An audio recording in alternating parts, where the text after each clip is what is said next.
I have just played for you Invention number 12 in A major by Johann Sebastian Bach. Bach wrote 15 two-part inventions, and I think this may be one of the most exciting and virtuoso of the 15.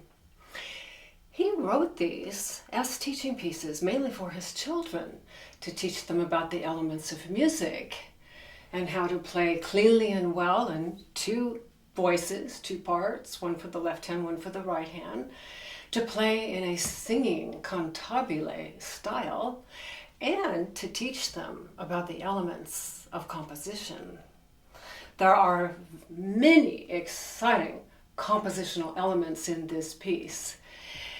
The piece is filled with declamatory rhythmic motives, extended trills, and long florid passages for both hands at the same time. And I can't wait to get into it with you in the lesson. It's a fun piece to play, and I hope by the end of this lesson you'll be playing it too. A major.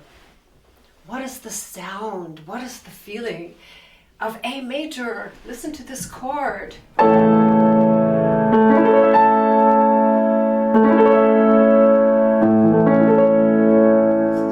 warm and open. And in the rhythm of this piece is 12/8 time.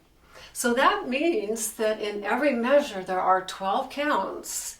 And those 12 counts are all eighth notes going by. So you can fit an awful lot of notes in one measure.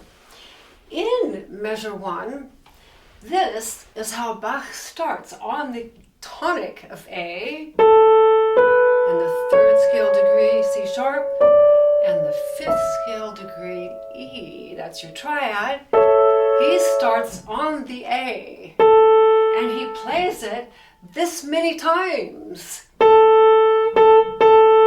And then he goes up a step, and then measure 2 spins out.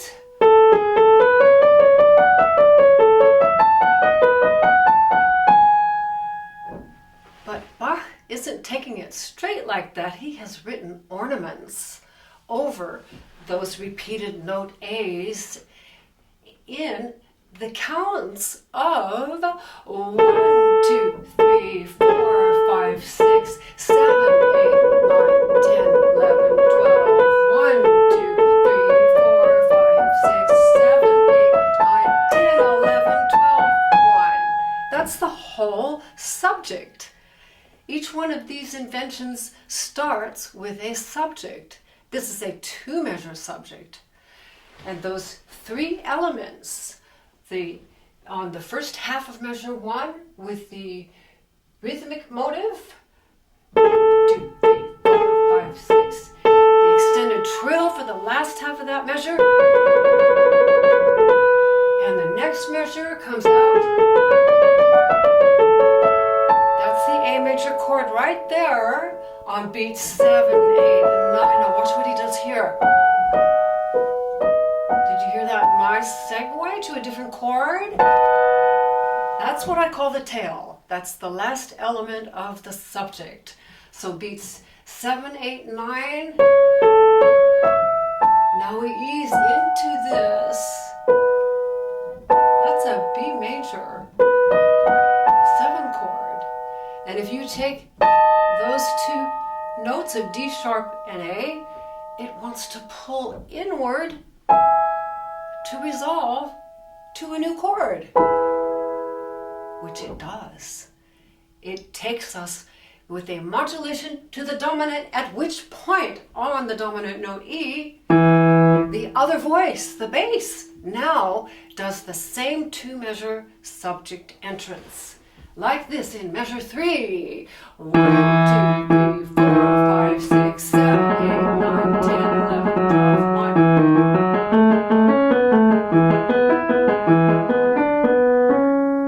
1. Did you notice those chords at the end of measure 4? 7, 8, 9, 10, 11, 12, 1. So he has, again, 2 chords on that tail of the subject. The E major, and then this, which is another 5-7 chord, which wants to pull you back to A major. And that's what he's done. He's given each voice, the soprano and the bass, a chance to make the statement, subject statement, first in the tonic A major, and then in the dominant E major. Now that's pretty common for Bach to do this, taking the tonic and the dominant with the different entries of voices.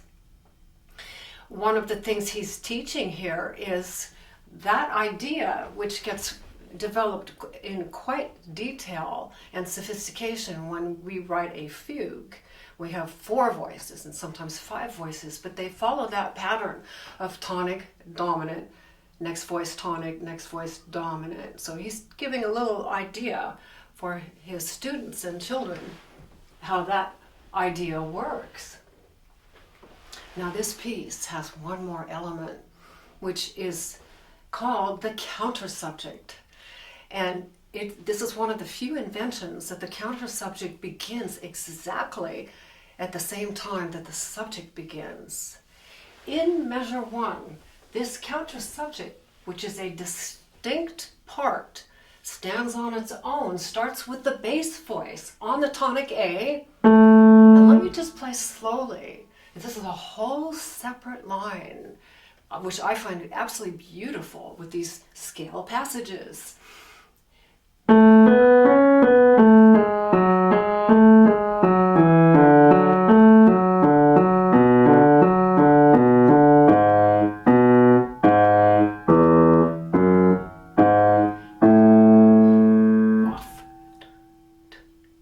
Let's count the beats on that. 12 beats per measure. You're going to hear all of these 16th notes, 24 16th notes in measure 1. 1, 2, 3, 4, 5, 6, 7, 8, 9, 10, 11, 12. Next measure. 1, 2, 3, 4, 5, 6, 7, 8, 9, 10, 11, 12. Be sure to go right off on that 9th count. He started on the A tonic and he ended on the A tonic. But what was in between?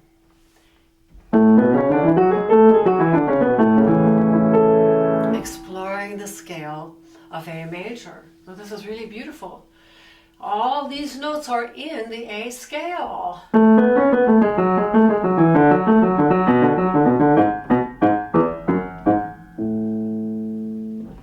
Now in 12/8 time, this is called a compound meter, and it can be condensed or broken down into 4 bigger beats. If you were to conduct 12/8 time, the conductor would do this. On every 3rd eighth note, there'd be an arm motion. 1, 2, 3, 4, 5, 6, 7, 8, 9, 10, 11, 12. 1, 2, 3, 4, 5, 6, 7, 8, 9, 10, 11, 12.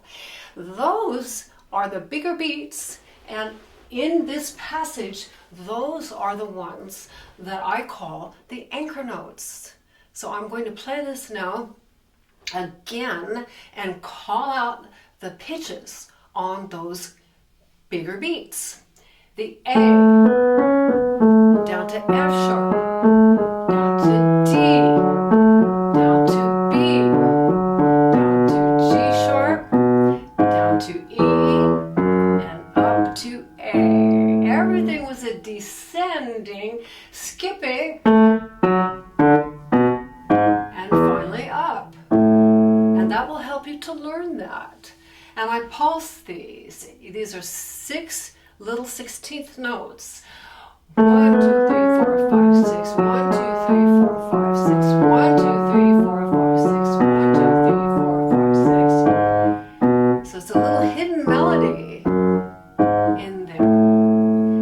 Then the counter subject comes for the soprano up here in measure 3. Let's listen to its beautiful passage work.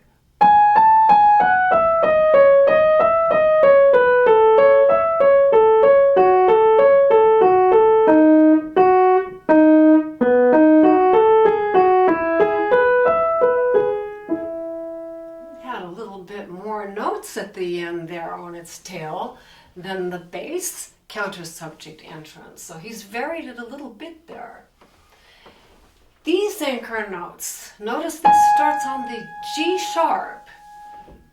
That is still on our A major scale. That is one of the notes. But look what happens right away. This D sharp. That is not in the A major scale. That is in the E major scale. So he's giving now the sounds of the E major scale for the soprano counter subject in measure 3 and 4. So let's listen to these anchor notes now, knowing that they are defining pitches within the E major scale. G sharp, C sharp, A, F sharp, G sharp, B, E,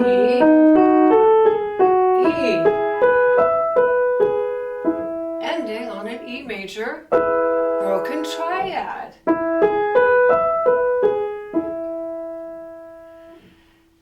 Now I'm going to put the hands together, and I'd like to listen when we get to the end of the measure 2. Listen for the D sharp that comes in the right hand. Here's the A major chord. And know that, okay, that's the signal that I'm going to modulate to E major. And then when I get to the end of measure 4, I'm going to have the D natural pulling me back to the A major. Listen to how smooth and skillful Bach is making that modulation. The tonic A major to the dominant E major and back to A major for our complete subject and counter subject first entries. Here's the whole thing as written. Still not too fast, the tempo.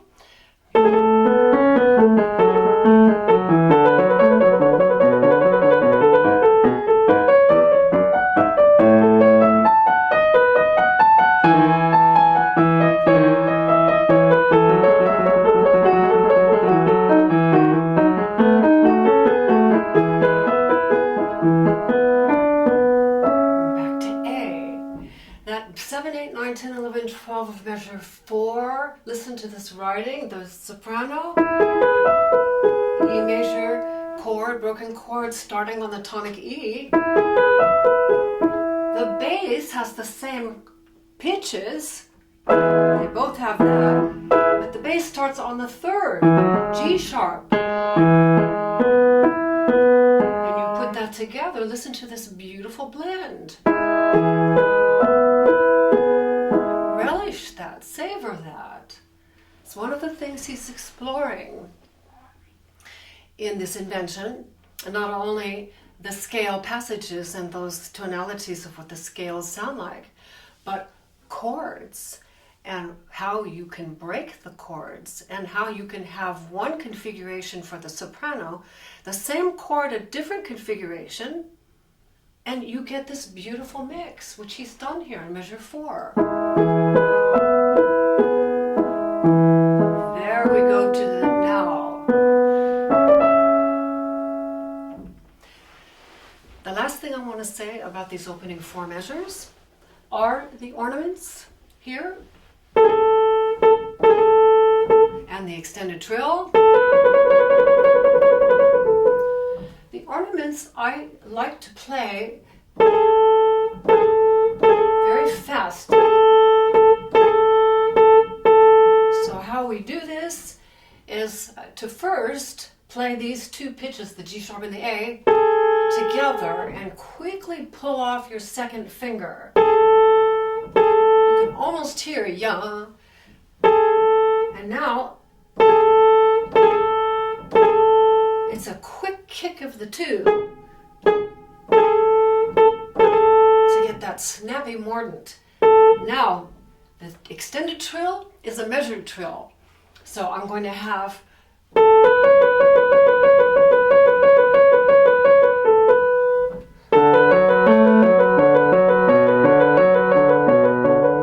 that's 2 notes in the right hand for 1 in the left. At the slow tempo, that's how you'll learn it. And then as the piece gets faster and up to tempo, ultimately, you will hear this as a free form. And you flutter the hands. It's a combination of lateral, the whole arm rotating from left to right, and finger tapping from the long knuckles like a bye-bye motion. And you put those together, and then you get your fluttering trill. Fingers have to be really light, like little ballerina fingers here. Ultimately, that is your goal. Okay, now I'm going to play it up to tempo and go on a little bit farther in the piece and see what Bach is going to do with the elements we've already found.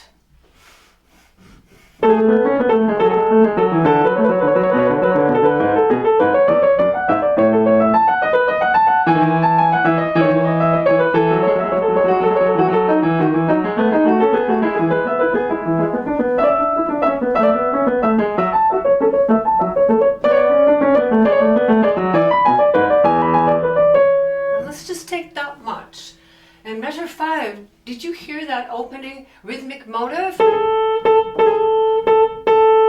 that appears up on the dominant E? And then the next measure 6, he drops down a step and repeats it. That's called a sequence. When the same material is repeated down a step, or up a step, most of the times, and as a pattern that repeats. The counter subject in the bass in measure 5, interestingly enough, starts like this on beats 1, 2, 3, 4, 5, 6, 7. We've heard that before. Right from measure 1. Measure 1 sounds like this. And measure 5 is just starting up a third to the C sharp.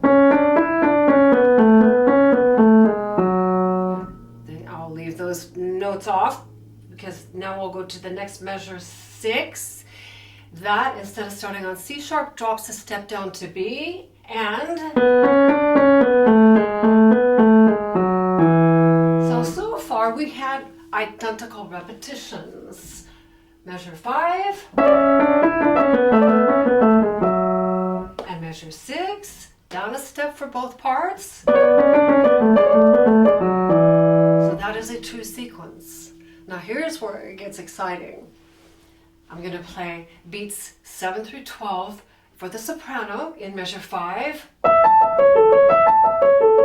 And we've heard that before. That's the idea of the tail, which he gave in measure 4.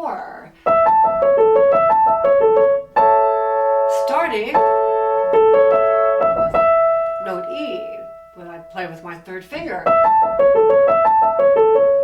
Then we drop down a step to the next measure. And if he repeated that pattern of the tail exactly, we would still start with third finger on the next note, D. If it were an exact repetition, but Bach now is giving the first clue of a new idea, using the idea of an inversion. Instead of these notes, he's simply taking them up to these. And it's gorgeous because we're not expecting it. So now measures 5 and 6 for the soprano. Listen for the difference with this and these.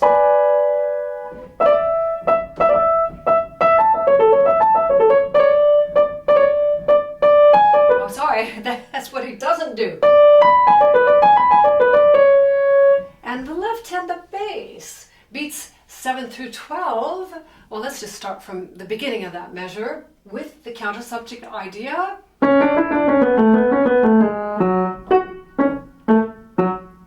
And then the next measure, 6. So those were different. If we took anchor notes in measure 5, C sharp,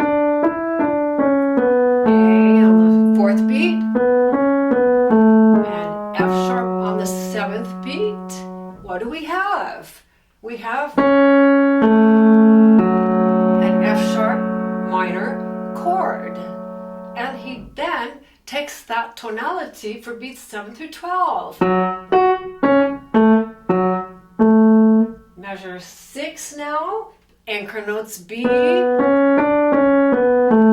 sharp, and E. And those make B, G sharp, E. Your E major triad, which he duplicates, beats 7 through 12. That's wonderful. So the whole part here now, bouncy and laughing, humorous.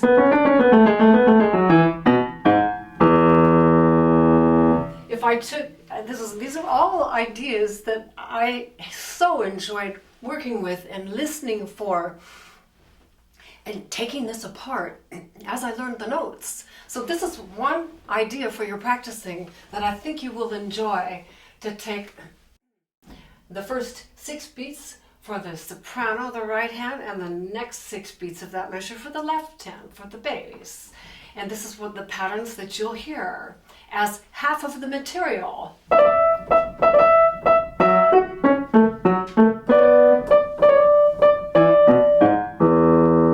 Then we can do the reverse and take the first 6 beats for the left hand, the last 6 beats for the right hand, and get this.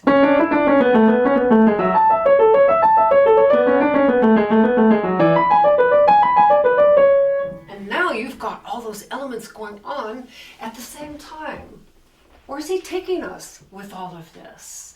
Last time through, hands together, and I will continue on, because what's coming next is completely a departure and not expected at all. We're all happy now in this A major. We've ended, but just one more thing I wanted to say here. If I block these chords like this for the second half of the measures, stunning chord. A major, F sharp minor, it's polytonality. Now next measure, block. It's huge, it's gorgeous.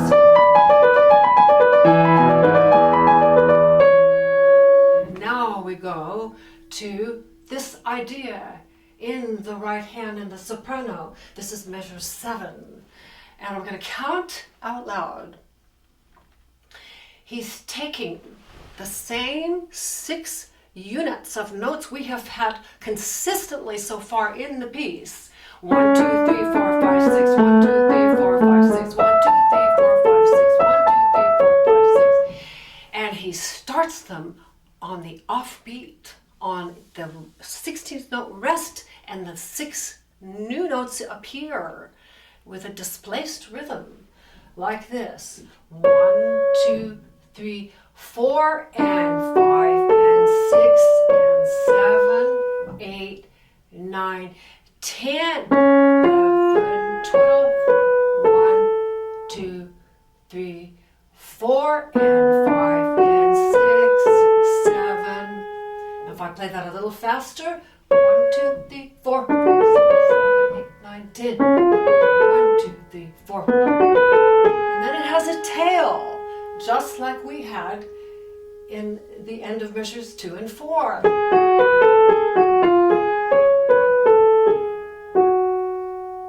Now, if I play these anchor notes in the soprano, the C sharp on beat 1, 1, 2, 3, and now the fourth beat, now this is really interesting, is taken with the left hand part, and then the 7th beat with the right hand part, and the 10th beat with the left hand. So I guess I better first play that left hand, shouldn't I? So this makes sense. So here we are, the bass in measure 7, starting on the 16th rest. So we begin 1. Let's count this out loud. 1 and 2 and 3 and 4, 5, 6, 7, 8, 9, 10, 11, 12. 1, 2, 3, 4, 5, 6, and at the tail.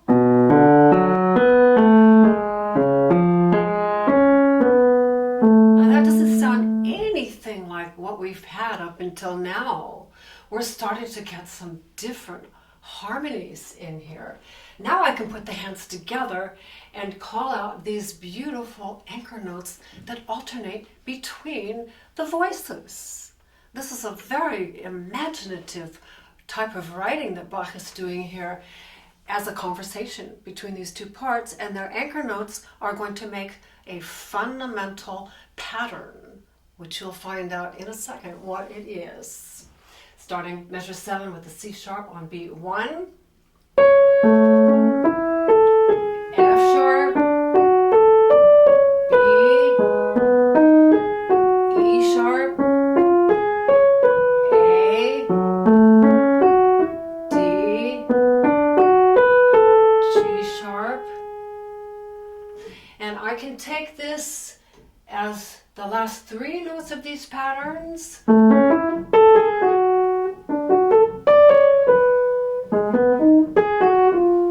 Listen to that, how these 6 notes make a falling 3-note fragment, which is a beautiful part to bring out on this.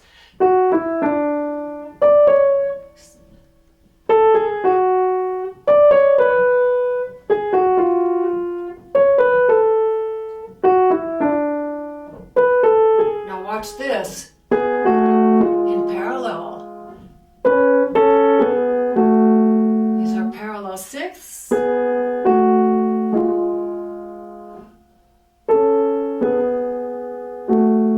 It's very sad, isn't it? Now that's when I put the hands together. Listen for that. Then the last thing. There's so much to say in this. We have, if we were to play, our ear hears is this 10th. 1 and 2 and 3. And now our ear hears on the 4 and a 3rd. And then it hears a 10th. And it hears a 3rd. And it hears a 10th. And it hears a 3rd.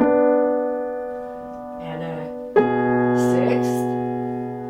A 10th. And if it will resolve what we think,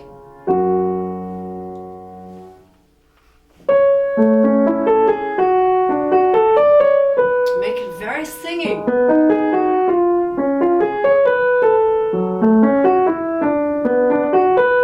Now they join.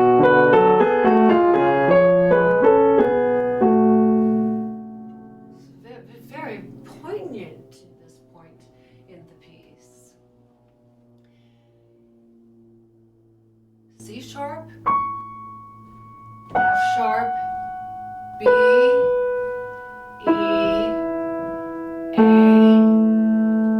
D, G. What is that? That is the circle of fifths that Bach is using as a start point foundationally for this alternating dialogue. But there are two of those pitches that are not part of that circle of fifths because they're altered.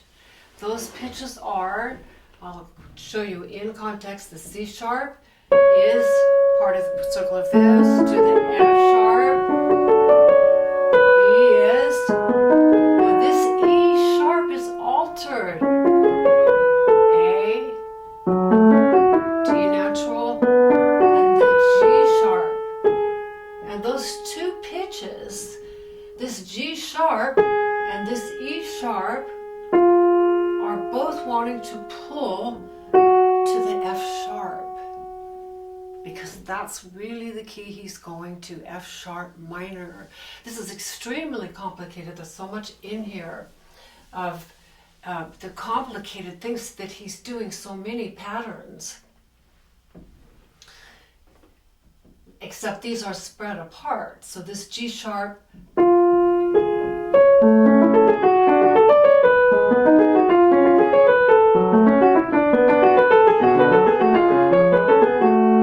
at that point we have arrived to F sharp minor. And what is F sharp minor? It is the relative minor of our home key A major. And now Bach is giving two more subject entries and two more counter subject entries. But before we do that, I'd like to show you what I'm looking at here. This is a brand new engraving. I'm so excited to share this with you today. I've been working on this piece for several years now. You see an awful lot of colors and labels and marks on this, on the 11-inch by 17-inch wide format. This is highly marked up for the lesson as my working copy. You will get a lot of these marks and colors on another format. Your copy for this main file is looking like this. Black and white. It's on 2 pages. This is your entire piece. And it doesn't look like any other edition you will see because I re-engraved the entire piece using public domain music, using all the exact same notes, but in a completely different format here, because I wanted to show the musical structure and sentences inherent in the piece as I hear it. So I have here system 1 with measures 1 and 2, system 2, and this is all the subject, counter subject entries, and what I just finished was system 3 here. Here's system 4 with the F sharp minor. Here's your page 2. Notice that there are ornamentation boxes on this for the extended trills to show you just how to play those measured trills exactly correct. And then you have in your chart package the satellite view, which is the entire piece now on one vertical 11-inch by 17-inch piece of paper on the portrait view.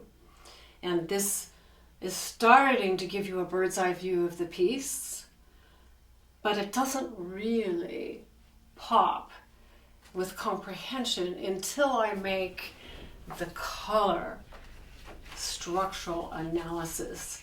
And this is the one that I like the best, and I've heard from you it is your favorite part too. And here are all the colors, the labels. Let's just take a glance over this entire thing because I will be coming back to this. But this is your entire map of the piece in Technicolor, showing the code here, the subject entry in red, the counter subject entry in blue, measures 1 and 2, A major tonic, soprano subject, bass, counter subject in blue. And this is the number of measures per system. 2 for this system, 2 for this system. And notice at this point, with measures 3 and 4, that the lines have reversed. Now the red is on the bottom for the subject, and the blue is on the top from here.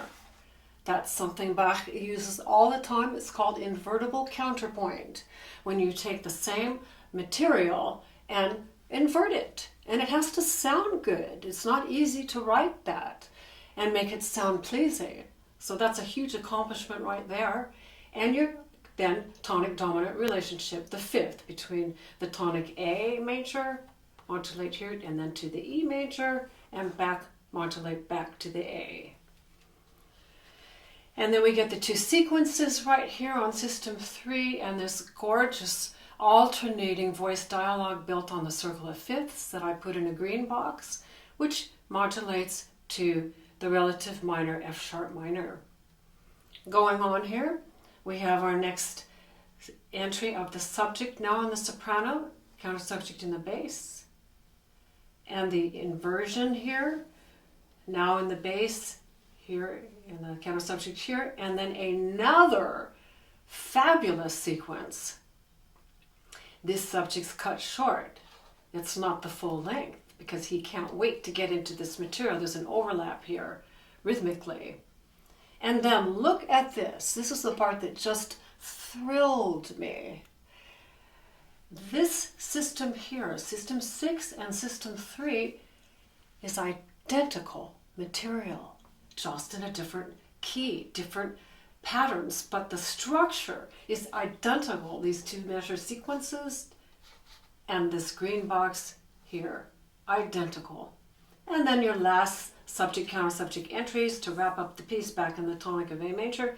And these are the number of measures per system: 2, 2, 4, 2, 3.5, 3.5, and 4. Because I made this new system start on the 7th beat, and this one too, because the material of the music, the new material, comes mid-measure. It's very interesting how that works. So we will definitely come back to this. You can get this chart package from my website, sallychristianmusic.com, as digital downloads. You just take your PDFs to a print shop and have them printed on the 60-pound cardstock. You'll love them. They will last forever. And they are a labor of love to make, I have to say. They're a tremendous amount of work, but they bring me so much deep satisfaction, because then I get so much more understanding of what's in this music, and of course in the process more in awe and reverence for Bach, what he's done.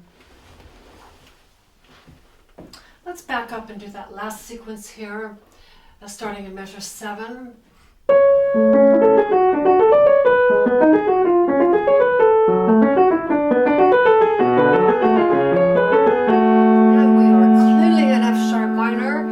Instead of the subject now in the soprano as we know it,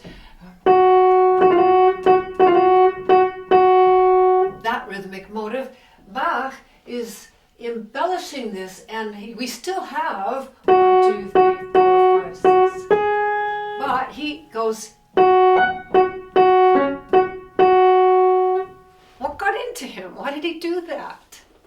Each one of these subject and counter subject entries are getting a little bit more varied, changes us up a little bit. So let's now take the full 2-measure subject for the soprano in measure 9 in the relative minor and see what he does. Here's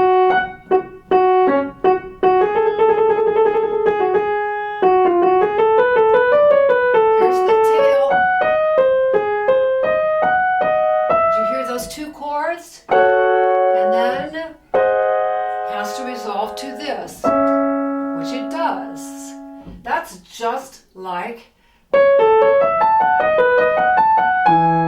measure 2, but now it is in the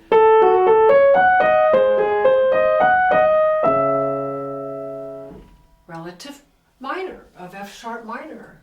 Let's see how much the counter subject of the bass in measure 9 is similar to the opening counter subject. Starting on the note A,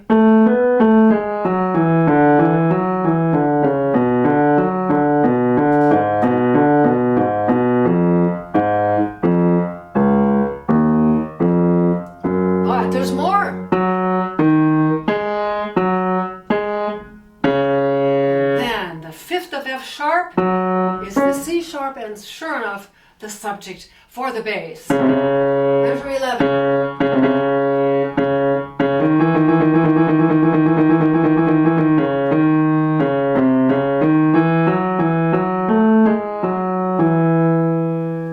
The anchor notes here, I'll go a little bit faster. Okay. This is measure 9.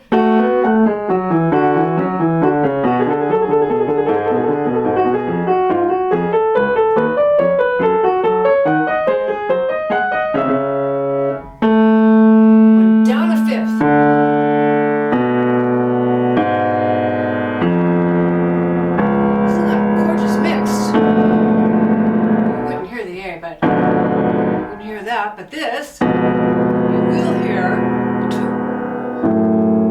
function like that. It's all a setup.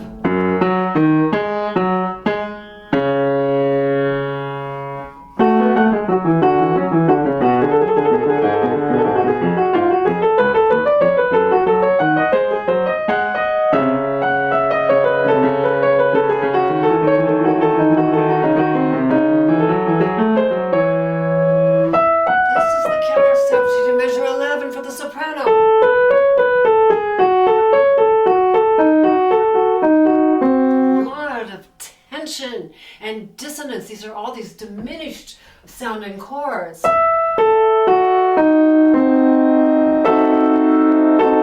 Where's your chord? Which wants to pull to where? C sharp minor. And it does. So he's got this as a pattern of, and that's one of the reasons I'm so thrilled about this CSA, because you can see that at the end of every system, he's got these two chords that modulate the A major to the B major 5/7 chord. This one here, it's a pattern, and that is what he's teaching. How do we get to a new key seamlessly and beautifully and imaginatively? And that's the part that just, like I said, gives me such reverence for how he's constructed this.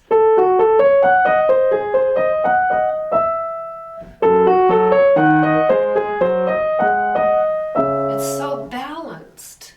Each part counts, and the blend of the two together is so perfectly in harmony, and just the ideal type of writing. Now here we are at the top of our page 2, and as I said before, he shortens the subject for this bass. If it were a real 2-measure subject, it would sound like this: 2, 3, 4, 5, 6, 7, 8, 9, 10, 11, 12, 1, 2, 3, 4, 5, 6, 7, 8, 9, 10, 11, 12, right? That's the pattern, but he breaks out of this pattern. And I'm going to play the whole system of 3.5 measures here, and you can hear how he seamlessly merges into this next sequence. So here we are, measure 11. This is a magic moment.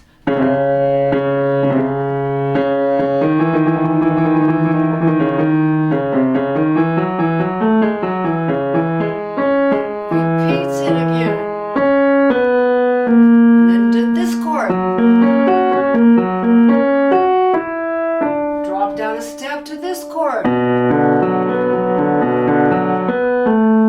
And this chord.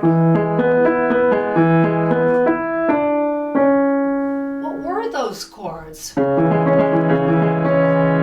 sharp.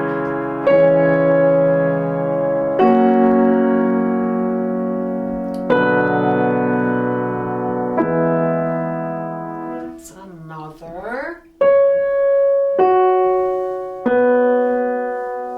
What would be the next note? You know this is a circle of fifths descending. The next note would have to be the A. And it is another seamless modulation back to home. But you wouldn't know that's coming. The right hand, the soprano. Let's take this counter subject and we'll go straight into, and this one is cut short also. 1, 2, 3, 4, 5, 6, 7, 8, 9, 10, 11, 12. 1, 2, 3, 4, 5, 6, 7, 8, 9, 10, 11, 12. 1, 2, 3, 4, 5, 6, 7, 8, 9, 10, 11, 12. 1, 2, 3, 4, 5, 6, 7. The theme starts on the 7th beat. 7, 8, 9, 10, 11, 12. And then another 7, 8, 9. 1, 2, 3, 4, 5, 6, 7, 8, 9. So the whole thing is displaced rhythmically. This is absolutely fabulous. You won't hear that when you're playing it, but when you learn it, be aware of that. He was so impetuous wanting to get to that, and just this whole piece is so driving.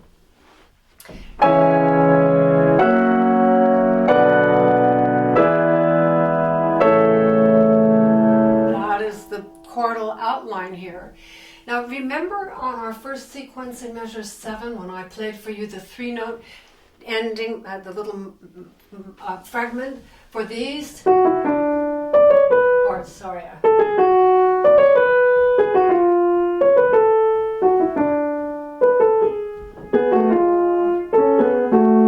he's doing it here. Listen to it.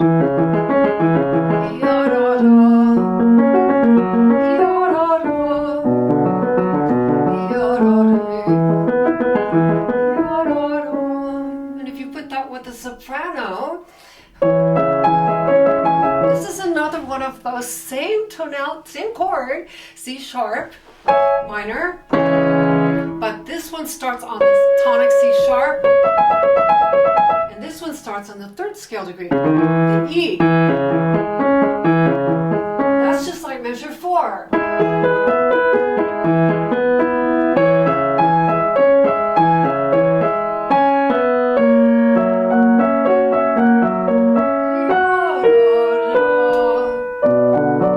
That's your sequence down the step.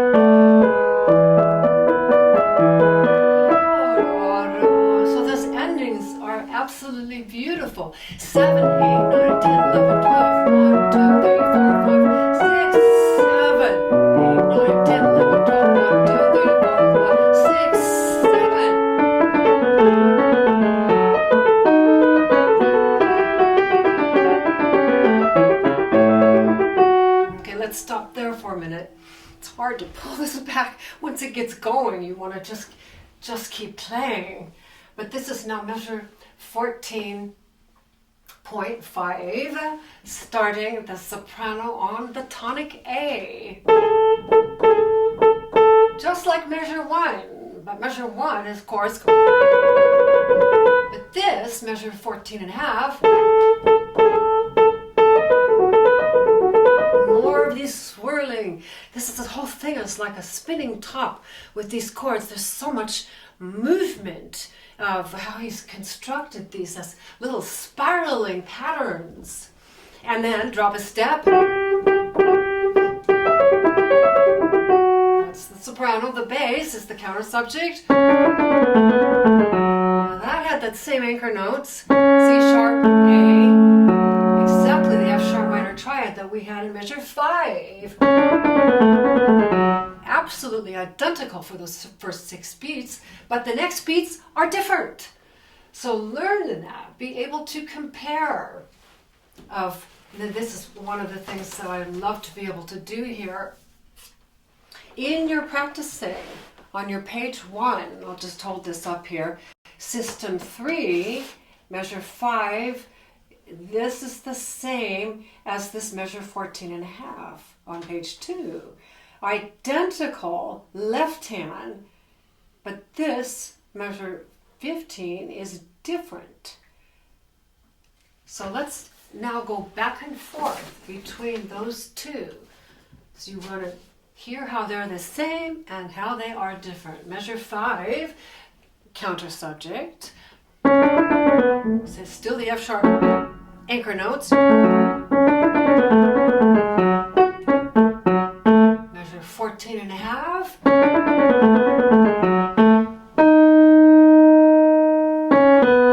you see the D sharp wants to leading tone to the E? Is it this? No, it's back. A little sneak idea. Threw us off a little bit with that D sharp. You go, oh, is it going to E major? It does go to E, but right out.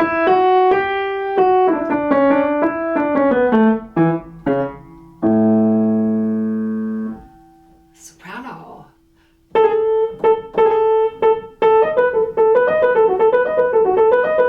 Down a step. So my touch here.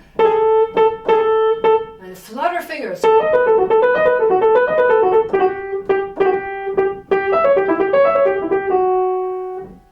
And now I'm going to play the 16th notes.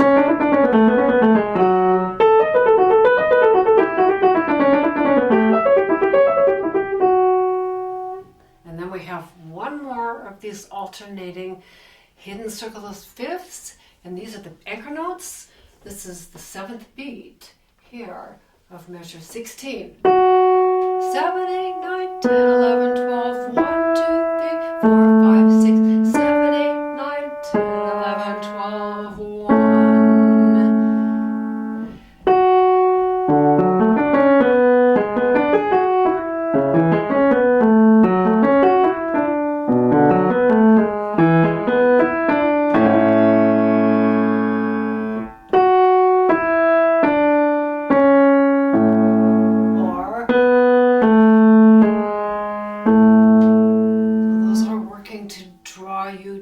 Inevitably back to our tonic, at which point we have our final subject in the bass down here.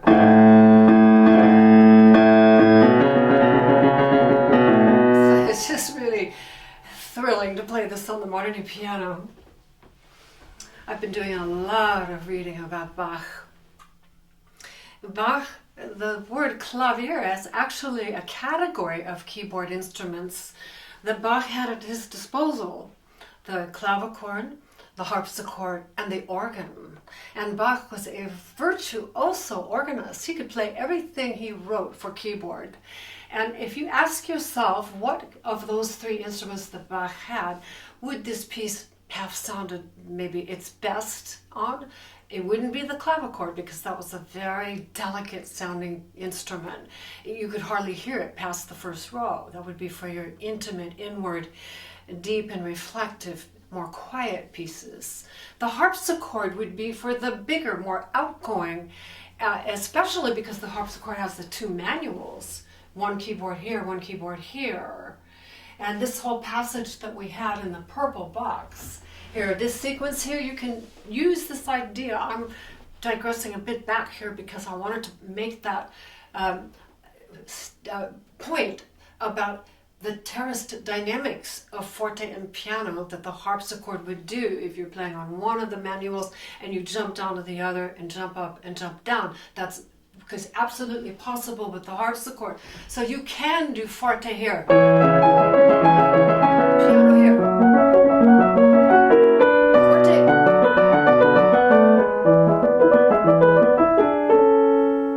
Absolutely valid to do that. But this is harpsichord playing, but I think it's also for the organ and all of the different instruments that the organ would do. This I would hear as a brass horn in the bass, way down at the bottom, a big, 8-foot pipe.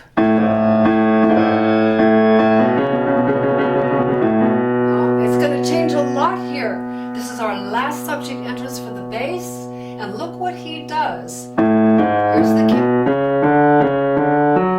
It would do this, right?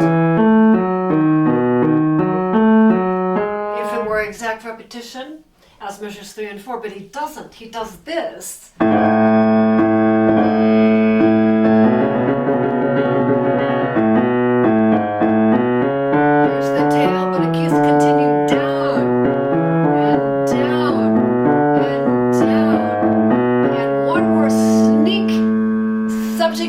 Fragment and extended trill and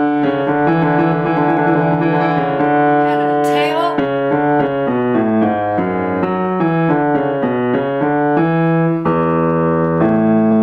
so he's got everything. He's got a counter subject reference at the very end with the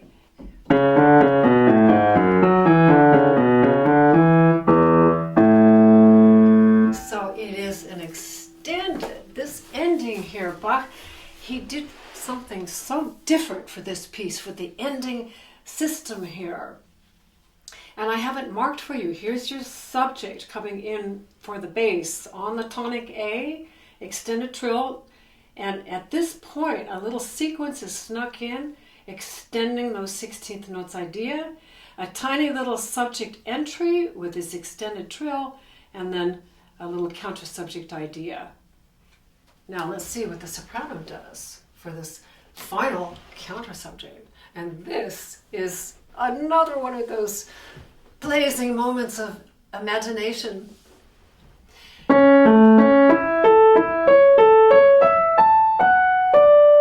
Instead of a descending counter subject,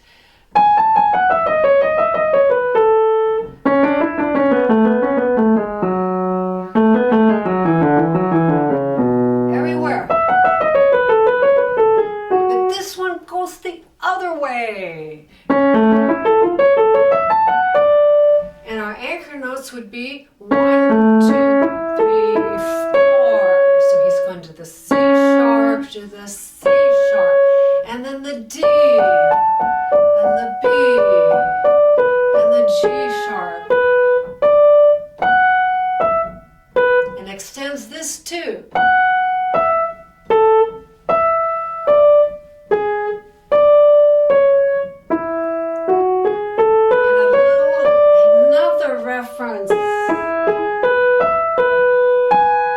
From G sharp to G sharp, just like this one.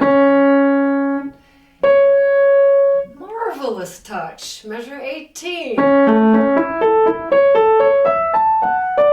Measure 20. Who's going to think of that? And your descending triad, A major, but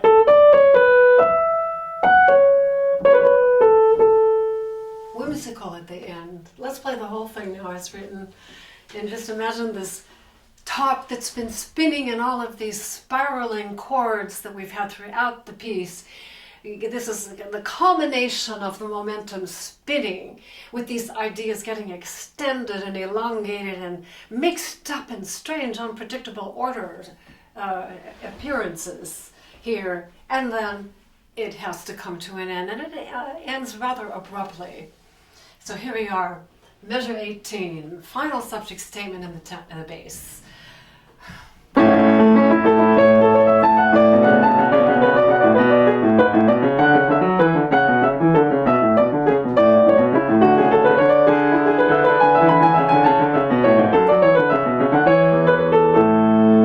you're out.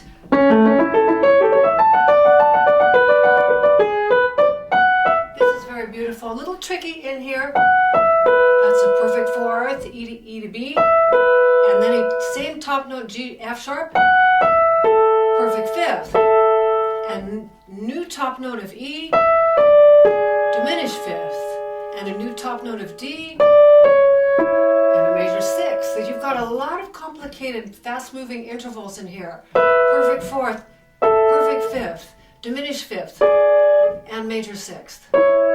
See if you can hear that now in context, starting measure 19.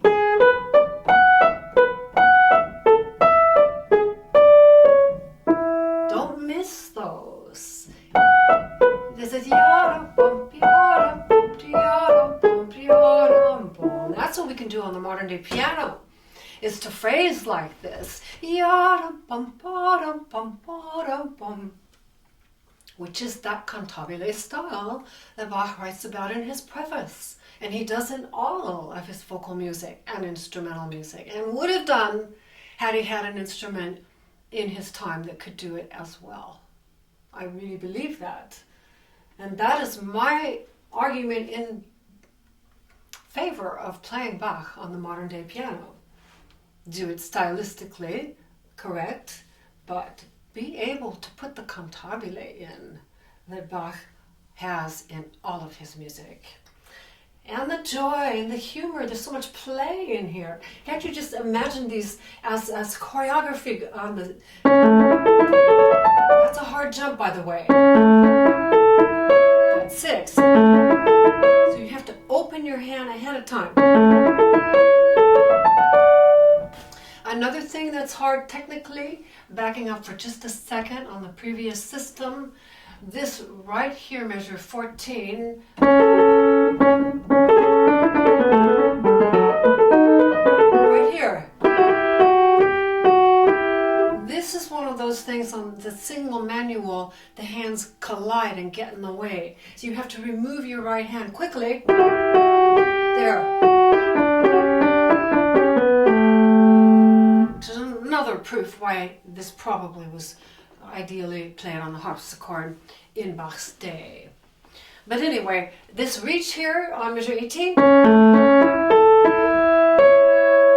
it's beautiful musically too, isn't it? The A major chord and then drop to the D major and drop to the B minor and this up to the F sharp, F sharp, E,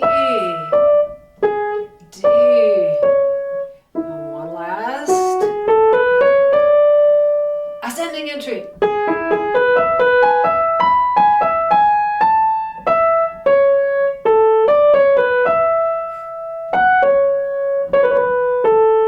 Tells a story, doesn't it? Make every one of those intervals mean something. When I first learned this piece, this was a tricky part to put the hands together because they all do something different. This left hand, right here, measure 19. The tail, drop to C sharp, drop to B, and A. If you put the hands together there, this is hard when you're first learning it, so very slowly, listen to this.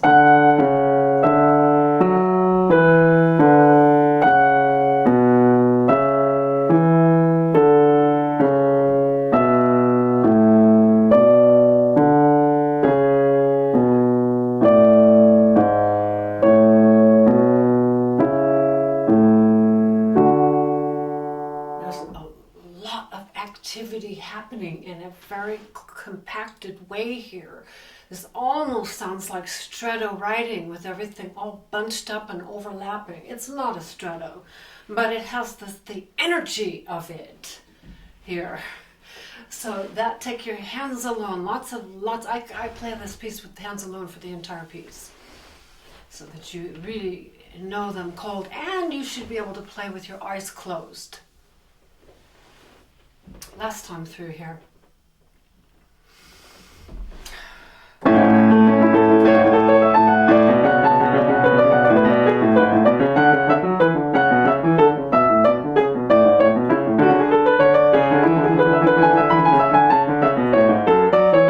Another parallel writing. And you're out. Ending on the tonic, A and A.